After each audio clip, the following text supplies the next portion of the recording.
Well, again, everyone, hope you're all doing extremely well there, and, interesting point in time here, because it's not as long after the last update as the last update was, but since the one before that. So it's not as much to talk about. There's a certain amount of stuff I want to get to, and I got a little crunch of time at this point in time to shoot this. Even though I kind of plan to do it later on in the weekend, I kind of want to get this stuff off my chest, because I want to kind of clear myself out for the next proper video I'm going to do here. But talking about the things we put out recently on the channel, is commentaries for Alien Resurrection, Twister, and The Long Walk.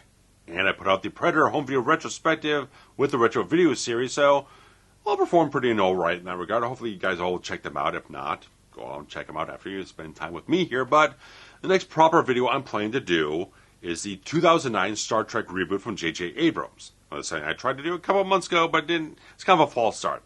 Wasn't quite feeling it just yet to kind of delve into it. I feel like right now feels about the right time, because I got the 3-day weekend, got a little decompression of time here to work on it, kind of get up on the entire thing and go through all the bonus features again, watch the film, get my notes up, kind of shoot it maybe tomorrow, and all that type of stuff. So I feel like that's where I'm going to progress next. And anything else is not quite set in stone where we're going next in terms of my videos on camera. But for commentaries, since we just did The Long Walk, which is a Stephen King Bachman book adaptation from last year, we're doing the other one from last year, which would be the new version of The Running Man.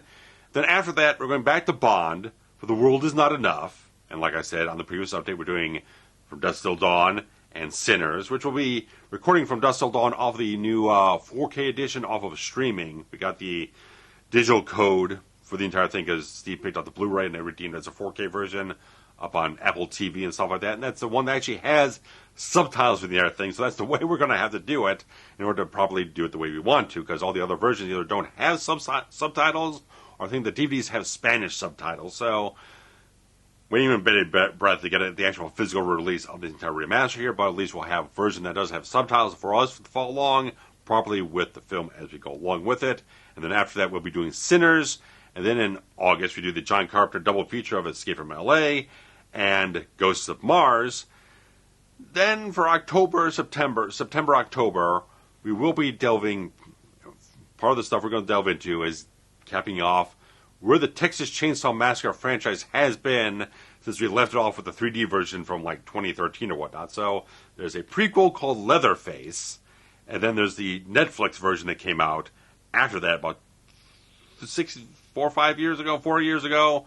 We'll be delving into those partially in September, another one in October, and we'll also be doing some other stuff. We'll be doing Die Another Day, so we're going to copy off Brosnan by September, and then we'll also be doing Black Phone 2 in October. So we can kind of get all that stuff rolled out there. So that's all I'm going to give you at this point in time, because that's more than enough of what you need to know where we're going from this point forward. But other things in terms of like stuff going on camera, as I got a comment on the Predator home video retrospective thing, they kind of like talking about the slightly open matte type of thing and some other things that might have been visible that weren't supposed to be visible for the proper widescreen version, but were visible for the 4:3 version. Got me to thinking about pan and scan type of stuff. Kind of have maybe cover that as a certain topic for the retro video series, because what's more retro video than panning and scanning on old VHS and DVD versions and stuff like that. So I was, as an idea in the head, I got to do more research in terms of what titles I need to grab up, because I've sold off most of the freaking DVDs I had that would have maybe had a full screen edition along with the widescreen edition, because I typically just bought the widescreen version. So they have to have the widescreen version on the same disc or whatnot. I don't have a whole lot of those left in that regard. So most of them I do have are 185 films, so they're pretty much the exact same thing like Batman and Predator and whatnot. I want to focus in a lot more on those kind of anamorphically shot films, have those really wide frames. They have all that weird, bad composing of the 4:3 frame and stuff like that. Really want to focus on that, but it's going to take a bit of time to kind of research that and grab some stuff here and there, hopefully on the cheap. But got a short stack of media pickups here, but there is something else I want to talk about. A couple things I'm going to want to talk about. There's a certain screenplay thing, a milestone I hit with a certain screenplay, and the fact that I did go see. I have not been to the theater since I saw The Running Man in November. Nothing. Either my schedule never worked out to go see something like a Project Hail Mary, or nothing else really kind of grabbed my attention. But the fact is that new horror film Obsession did grab my attention. I did go see it last weekend, and I was very, very impressed. One, Indy Navarrete, phenomenal performance in the entire film. Everything you've heard about what she does in the film is beyond just even more than what you see. Once you start watching interviews of what the pathology was behind the choices in the performance, it gives you so many more layers to play with. Go back to the film. I really, really do want to check the film out again with that kind of mindset of what she was putting into the psychology of what was going on inside her character of Nikki in the entire film. Interesting. So, like, I think there's a lot more to even grab from the film on repeat viewings, knowing those more involved things in the layers of what they're doing as filmmakers overall. And I thought it was a really creepy film, darkly funny at certain points in time, but definitely tragic in a lot of places. I thought it was really expertly crafted. Like, Curry Barker did an excellent piece of work crafting that film overall. So if you haven't seen it, I mean, it exceeded expectations at the box office last week and is projected to kind of make almost about the same this week. So word of mouth is really strong in the entire film, and I definitely further endorse the entire thing for you guys to check that one out. It's really worthwhile. It's really creepy. Slow burn, real slow build and stuff like that. So there might be a little bit of stuff in the middle of the entire film that feels maybe a little stretched out, just a little bit. But when it picks up and it starts paying things off and it gets ramping up that psychosis in the film, it really pays off so well. So I definitely highly recommend the entire film there. But let's go move over to media pickups here, because it's a short stack, but it's interesting things in that regard. Because as I've mentioned before, the only Trek film I did not have in 4K was Beyond, because I had a Target exclusive Blu-ray set that had extra bonus features on it. Like, I'm not going to get rid of that one and pay a big cost to upgrade to 4K. Well, I was at Disc Replay very recently, and they had the 4K of Star Trek Beyond for $5.99. I couldn't believe it. I had to, once he grabbed it out of the case, I had to like double check inside the thing. Like, yeah, the 4K disc is inside the thing. I'm not getting like a knockoff, like discounted, like incomplete set. This is the full thing. So I guess it's probably just not that much in demand. So it got knocked down to $6. Perfect. I said, like, well, if I can ever come across it dirt cheap, I'll grab it. So now I have every single theatrically released Star Trek movie in 4K. So that's fantastic. And by extension of that, well, not entirely Blu-ray, because the 4K of the director's edition of Star Trek The Motion Picture does not have a separate 1080p disc, but I have them all in 4K, and I'm very happy in that regard. And so, good things in that regard. So once I get around to it, I can watch it in 4K, even though it's still just, I think it's just HDR10. I think it's upscale in that regard, but I just want to kind of fill that little gap in the whole thing. So I can now say my 4K collection of Blu-rays of Star Trek are complete. Like I said, on the previous updates, I've got all the series I want on disc. I've got all the movies that I want, all the movies theatrically, all the type of stuff. So I'm freaking set. So I just want to grab couple more soundtracks here and there, and I'm gonna be good. So I'll be grabbing up the Into Darkness Deluxe Edition off of iTunes in due time. I was going to do it this weekend. I'll do it after I make sure I've actually gotten the 09 film video shot. It's kind of like the incentive, the kind of reward overall. Like, if you can get that done, then you can grab this and make sure, like, yeah, okay, now I'm definitely set to make sure that other video does happen there. So, good things in that regard. And, of course, a couple of little things. There was a Scream Factory sale up on Amazon some weeks ago, and things went on a really nice discount overall. Now, one of these things is feature pack, but it's just a Blu-ray set, but it's one I'm planning to cover for Forever Horror Month. The last couple of years, I've done like these very long, involved videos for like Silence of the Lambs or The Exorcist or Angel Heart, The Hitch, or stuff like that. For this October, the back half of the year, I think I want to kind of ease things off. I'll do some letter titles that'll still be fun and interesting, but not so daunting overall. And so what's less daunting than Dracula 2000? Oh, yeah. And it's got tons of bonus features on the thing. New interviews, all that type of stuff. Overall, a new 4K scan. But this thing cost me like $14 or something like that on this entire sale there. So, yeah, I pulled the trigger on it. I figured, well, why the hell now? If I want to cover it, I've had the DVD since like freaking 01 or so. Like 25 years. So, grab the new Blu-ray. I'll cover it in October. Talk about length. Much length as it deserves in that regard. Not to say that's trash schlock overall, but it's Dimension films where you're going to have this veneer of schlock over top of any kind of like good ideas it has and stuff like that. So, interesting enough, how a film like this is all this bonus material, all this type of stuff, a new remaster for a film that bombed back in the day. Like theatrically, it bombed hard. As opposed to this other film I grabbed up in 4K, which is a completely bare bones set. It's one of the most highest, like the highest grossing Van Damme film there ever was, and they didn't put a lick of bonus features on the entire thing. Now, I had watched this thing like the week before on Amazon Prime, just threw it up, because I needed something to watch while I was doing other things, and I just threw it up and the whole thing. And then I got the DVD, I figured like, throw it up there in the compressed HD video and whatnot, but I decided to grab it because it went down to like $18, below $18. And I figured like, well, that's the best I can probably hope for. A 4K edition from Screen Factory that's bare bones, grab it up sub $18. It's a good type of thing. Like I said, there's nothing on this, not a trailer, nothing, anything, just the movie itself, and that's it. So it's a sad type of thing, even though there's like an overseas release that was done that has like a bunch of like lobby card reproduction, stuff like that, but there's not really anything like involved with like the filmmakers or anything like that on the whole thing about doing interviews in that regard, so it's not really, still doesn't hit the mark. I felt like so much they could definitely talk to like Mark Verhoeven, who did like the screenplay in the thing, or to Dark Horse Comics. You could talk about like the visual effects guys and the whole thing. Even like getting Pierre Hyams, Van Damme, stuff like that here or there. I figure there's enough behind the scenes people probably willing to talk about it if you kind of call them up and say, hey, can we sit down with you for an interview for half an hour and talk about these things? I would have thought someone would have said yes to the whole thing, but it's the best we're going to get for this point in time. So I grabbed it up.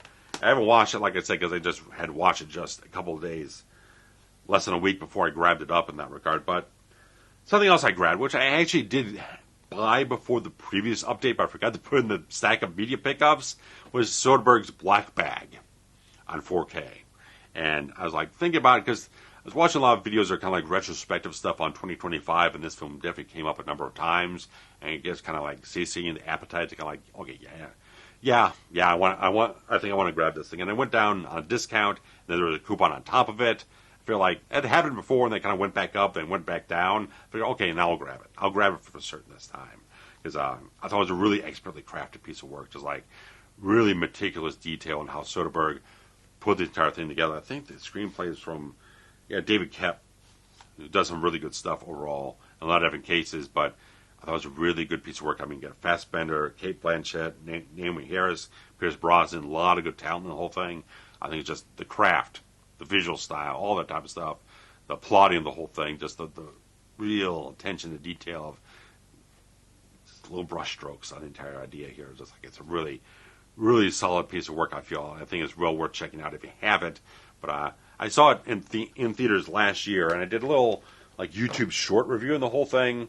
Didn't do much overall, but I felt like I didn't have an expansive things to say about it at the time, especially with the limited amount of footage I had to work with from the film. So I figured like I'll just put together a little scripted 2-3 minutes, sort of like talk about the whole thing on the shorts and everything like that, to kind of throw it out there as just something, see if that would work towards anything in that regard. But put out thoughts about it last year, but definitely I feel like if you guys haven't checked it out, I think it might be up on Peacock because it's a Universal film, so I definitely check it out.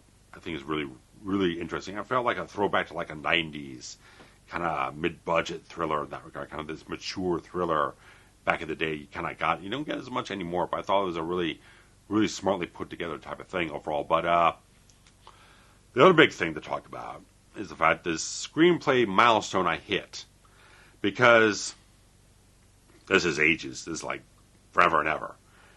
Back in 2005, as I talked about this in some other updates before, I tried to do my first short film, which is called Vengeance, an action thriller about a syndicate lieutenant or hitman who kind of gets left for dead and has to tear through the Chicago underworld to find out who's responsible and get back at the people who tried to kill him. Simple little plot type of thing that was kind of inspired by like Desperado and Payback. They kind of vibe overall. So it was a little bit of a light type of thing, kind of brisk type of pace and whatnot. You kind of get that kind of tone from those two different films, which I just rewatched Desperado like last week, which is a really fun type of thing. Still really love that film. It's a really fun piece of work. But as I endeavored to do the whole thing, I got a full cast. things went off very well for the first month of production, but after that, things kind of fell apart with finding locations. Short logistics fell apart. So a lot of people involved in the film just kind of weren't quite as shored up anymore as they were. I lost my lead after a certain point, a certain date. There was a deadline in a certain way, so if I couldn't get things done by then, I was going to lose him, and things just kind of deteriorated and fell apart. And I didn't know all that much at the time of making films. Probably didn't handle things as best I possibly could with addressing those issues overall. So certain things I would like to apologize to certain people for if there was still something in the back of their head about the whole thing. But there were certain actors I've worked with on that entire production that I felt like they exactly nailed the personification of those characters that, as time has gone on, they've just been seared into my mind as that those are the definitive versions of those characters, and I've tried to write towards those versions of those characters. Well, the fact is, after the entire thing fell apart, and maybe a thought the following year that maybe things could kind of slightly come together, but no, never happened. The idea like, well, since this has gone towards the wind and it's not going to happen anymore, not going to get finished, I thought, like, well, maybe I can expand this thing out to a feature film screenplay. And that was a very long process. Going through, expanding the ideas, expanding the story, taking new twists on different ideas, developing characters here and there, their own stories, and the entire story, and the entire main plot of the whole thing, and kind of evolving over time. As certain things, certain subplots come in, certain subplots come out, certain things get refined, kind of change overall, but eventually came to a point around like 2020 or so, as it goes on, as life goes on, and I'm doing like The Fixer and Dead of Night and certain other projects like your PA Dangerous, your Kill Shots, they kind of fall off and they don't get finished. Some things get finished, some things don't, and things go here or there, and life happens all in between everything else like that. You gotta work on this on the side. Come back to it every so often, maybe months, maybe years, stuff like that, and you jump back into it and you get the feel for it. And I just go back to keep working on it and trying to figure out what works best, how much of this needs to be in here, does this need not to be in here, does this expand this idea and kind of shrink it back down and kind of mold it here and there, all these different little things. But by 2020, I felt like there was a certain point in time where I just hit a brick wall, especially with the second act, the whole thing, which was like, felt like it was just going nowhere and tangled up in knots. It didn't feel like it was working at all. But it was about a little over 2 years ago, where I felt like, okay, I need to kind of revamp some of these characters because they're just like, either they're too stuck in my old perception of them. Some are, like I said, some are absolutely indelibly cemented in my head about what they absolutely need to be. Some of the ones, then I need to break the kind of thought process I had about perception of some of the characters, so I had to do some revamps and make more depth of the characters, more emotion, more history of these characters, change up some of their personality traits overall, and all these different things. So just develop those characters out so in that second act, where the development of characters actually happens, I can do that type of stuff. I can take these slower moments, these more quiet moments, to have them develop the characters, develop the themes of the story. There's a lot of stuff with the entire themes of the story is the fact that, where does vengeance leave you? Where does it take you? What do you have after you end the entire thing? A lot of reflective, introspective elements to the entire thing. Well, it's got plenty of action, a lot of hard-nosed, aggressive type of stuff, a lot of badass stuff in it. There's that substance. It kind of stems from a lot of the Michael Mann stuff I'm very much a fan of. The Thieves, the Heats, the Collaterals, stuff like that, to kind of grab those inspirations, pull it in there. But you got stuff like a John Wick, or you got various other things I kind of pull little ideas from here or there that just kind of influence where I want to go with the ideas and kind of develop this, that, and the other thing overall. So just a smattering of little things that kind of come across after all these years going along, more things come to my purview of what kind of influences my ideas and decisions, stuff like that.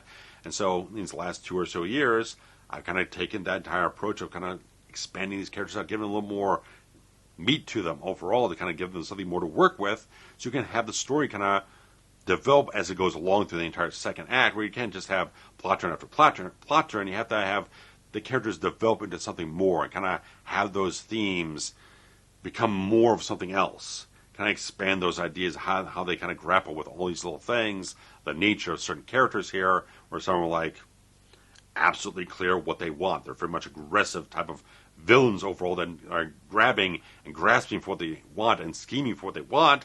Other people are kind of a little bit more kind of like, what are the choices my life led me to? Like, this isn't realizing every choice I've made has been the wrong one in life, leading into this life of crime type of stuff. Some things here and there. So a lot of interesting little ideas here that I feel like, for me anyway, they feel very satisfying overall to kind of deal with that overall thing where it's not just an action film, it's pretty much a crime drama thriller.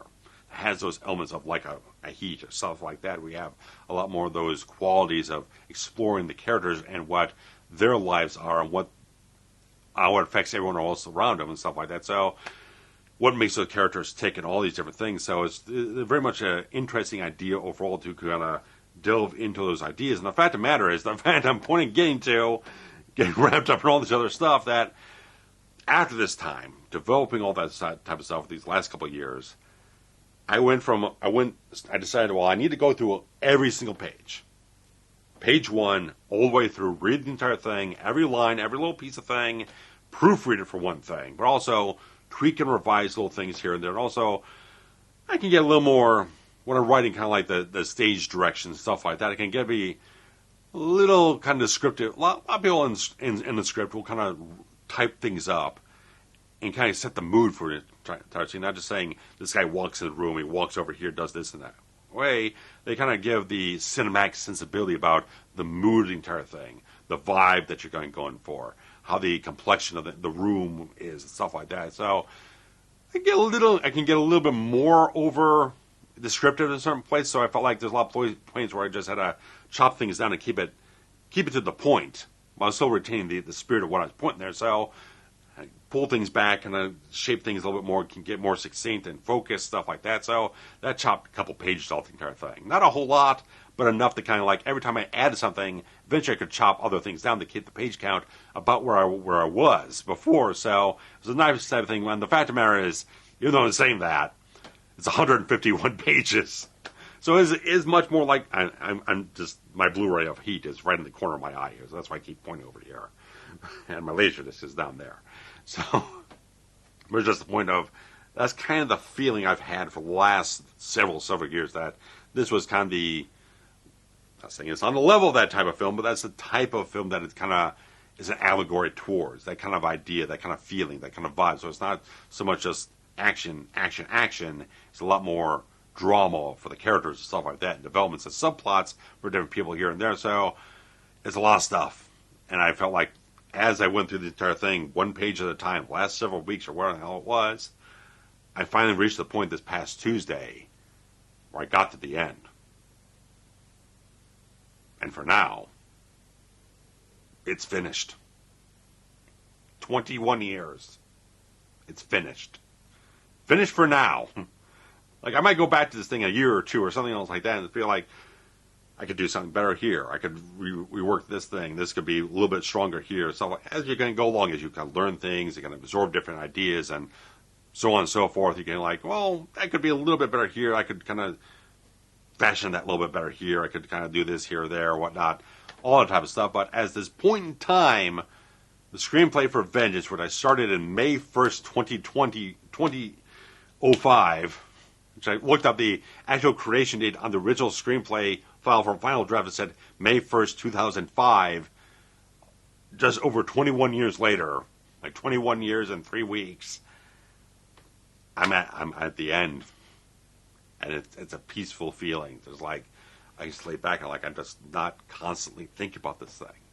What other little problem do I need to fix up in the screenplay now?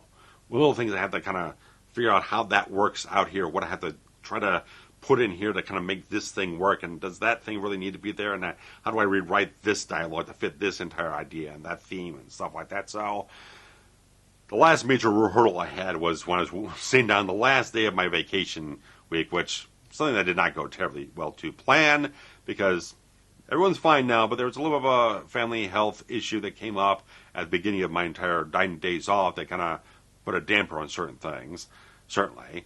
But everyone's fine now, all that type of stuff, no serious things going on in that regard. But there was that, and I was really kind of groggy for the first half of the week, and I just wasn't feeling that great, and certain things I planned to do didn't end up happening, but eventually kind of coasted off through the rest of the week. But the final day, the final night, I figure, like, I need to sit down and watch Heat again.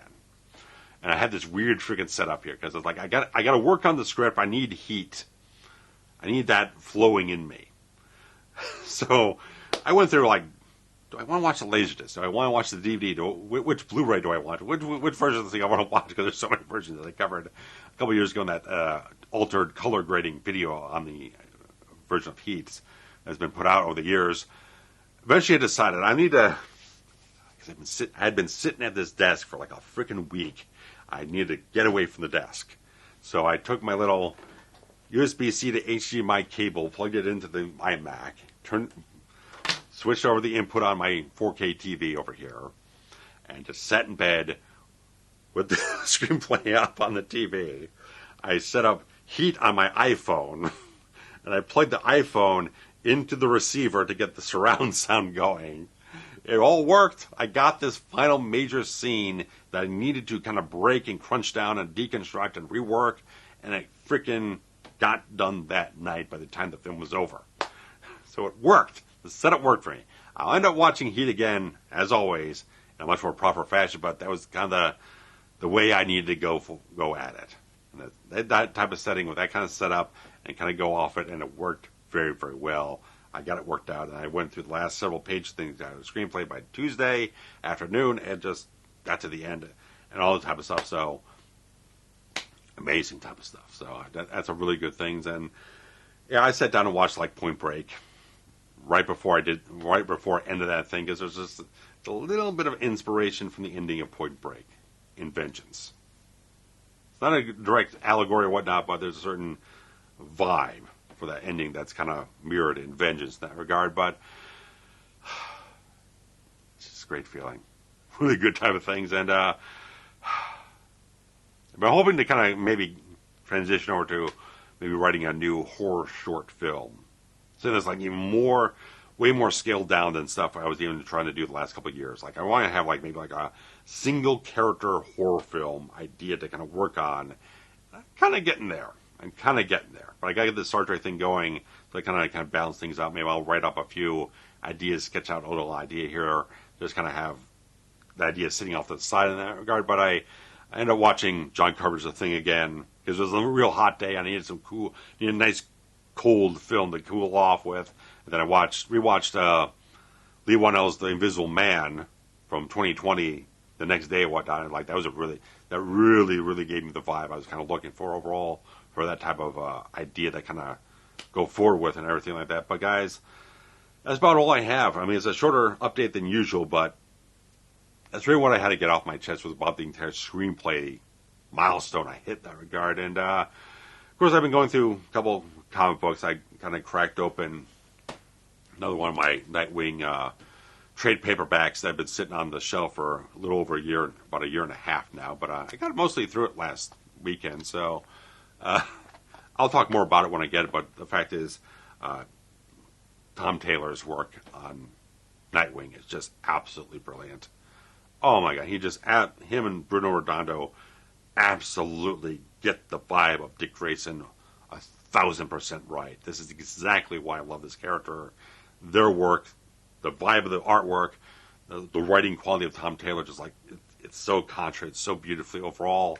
And get the Titans in the thing, got Barbara Gordon, Batgirl in the whole thing, John Kent in the whole thing. Like there's you got Holy West showing up as the Flash, all this different stuff. So like they just get it so absolutely perfectly. So it's really wonderful type of stuff in that regard. And I haven't read it yet, but I read about the third issue of the Jessica Jones alias Red Band comic book series. They got 5 issues.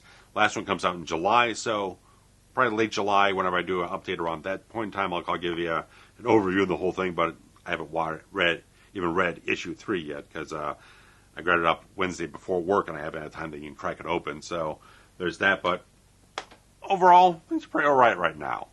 I got a little extra accommodation at work. They gave me a promotion lately. So that shouldn't impact anything around here. Nothing should really change with my schedule in general around here, but it gives me a little forward motion, a little more money overall, so things are kind of positive. Things are positive this week. I need some positive. I spent time with my friend Eric. Shooting some video for his spring concert at his school. Had a good time with Eric. Always puts on a fantastic show with those kids. Overall, so it's been a positive week. It's been a very good week. So it's good vibes to roll into a little bit of Star Trek and talk about things and see where things land in that regard. But guys, thanks for joining me for this update. And like I said, we'll be back with more great stuff. We'll be recording new commentaries in the next couple of weeks. And Steve's birthday is on the 10th of June, so hopefully we'll be recording before then, because the Stephen King commentaries are basically his birthday picks for the entire year in that regard. So nice double feature, and then we get off to a little more James Bond as well. So fun type of stuff. So we'll have a very good eclectic summer of variety things to give you guys. So hopefully you enjoy what we have going forward. And also there's liking the videos, commenting as always, sharing links around, subscribing if you haven't. Also the Super Things feature, the hype after you like it, and also the entire thing of Patreon if you want to contribute anything monetarily to the channel on a monthly basis. $1 a month gets you early access to commentaries. $3 a month gets you early access to all reviews and Retro Review Series episodes. So guys, thanks so much for joining us. Take care. Bye-bye.